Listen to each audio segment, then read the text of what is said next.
over the possible scenarios involved with global flu pandemics. Specifically, we're going to be talking about the Spanish flu, one of the most recent major flu pandemics in recent history. Imagine a third world population dying from a global flu pandemic. Now look to the left and the right of you. One of you would die. This happened less than 100 years ago. This is frightening because the possibility of something like this seems very real. The only reason the Spanish flu killed so many people is because it moved so quickly between contact between one person and another person, and the symptoms would show of nosebleeds and discolorations within 1 or 2 hours from even having it. I have an extremely small family, and it was pretty difficult for me to read into some of the accounts and research this deeply. It's really emotional.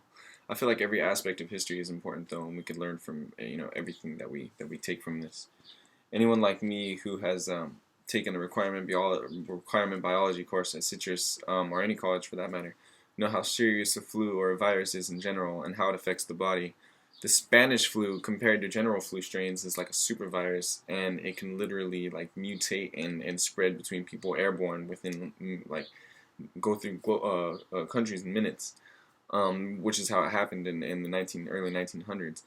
Um, as the U.S. Guardian Science section states, a modern outbreak caused by the previously unknown virus could travel at jet speed around the world, spreading across the continents in just a few days, causing illness, panic, and death. I mean, that's what happened, and it could happen again, basically, is what they're trying to say. Um, so today we're going to be going into the detail about the Spanish flu. First, we're going to go over the causes and the source. Then we're going to go over how they transmute and exactly necessarily like what it is, and then finally we're going to take a look at the statistics of how many people were affected, and then brief ways to touch on how to prevent. So the Spanish flu is extremely aggressive, and not only that, but the war greatly aided in the spread of the disease. That was around the time of the Great War, or World War One. Massive mobilizations of troops made the spread of the disease a lot easier, so this is a huge factor in the reason for the amount of damage caused by the Spanish flu. The movement of troops and shifts of civilian populations during the conflict provided the best opportunity for the spread of airborne germs, end quote. During this time, the period of soldiers that were also affected heavily by the disease, and according to the medical journal, almost as many soldiers died just from the illness itself as in actual combat during the war. An excerpt from a soldier stationed during the time read, "We have been averaging about 100 deaths per day, and we're still keeping it up." The disease was specifically airborne, and because of this, a quarantine was put into effect with little avail. Schools, parades, and rallies were all closed, and hospitals were overfilled. The problem with trying to prevent contamination was purely with the rate at how quickly the disease was spreading.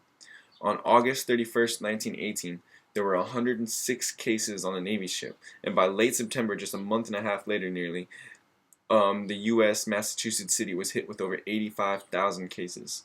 Just before the breakout got serious, even kids used to sing in the playgrounds. I had a little bird. Her name was Enza. I opened up the window and influenza. It's crazy, right? Things were getting too crazy, and it got so crazy at one point that the government even outlawed spitting, coughing, and sneezing, if you can believe that. Response to the disease was poor, as described at best, and for the fact that no other war, famine, or sickness had taken out so many lives, it was largely ignored by the government, and research efforts were constructed, quote, unorganized, underfinanced, and feeble. The sickness was marginalized as a minor problem and brushed aside behind the efforts for war.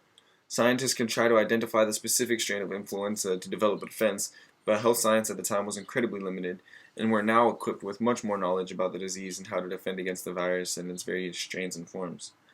Pope. A successful zoonotic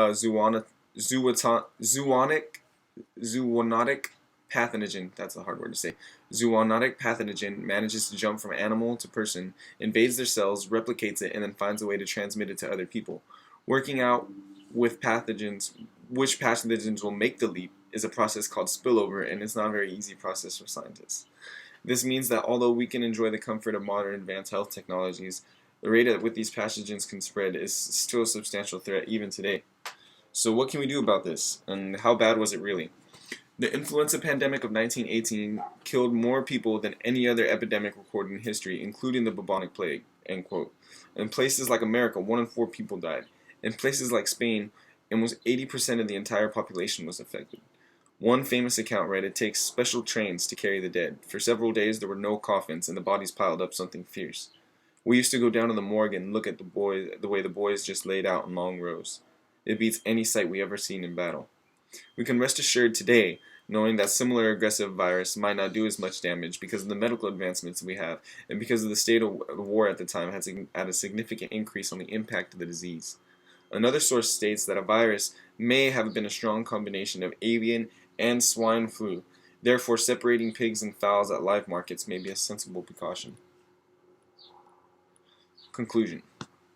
So, to review the main topics, in one aspect we can be grateful that we live in a time of modern health science, but at the same time we need to take this as an important lesson and not take it for granted, realizing that as we grow, so do viruses. They constantly mutate and find new ways to affect us, and are learning from learning from our past and staying alert is always and always finding new pathogens and strains of viruses is the best way to prevent future epidemics. Hopefully you don't get too worried next time you get a simple flu. Just remember to wash your hands, get plenty of fluids, and rest. 100 years ago, the beginning of those flu signs might have developed into lesions, gasping for breath, and death within hours. So, be lucky.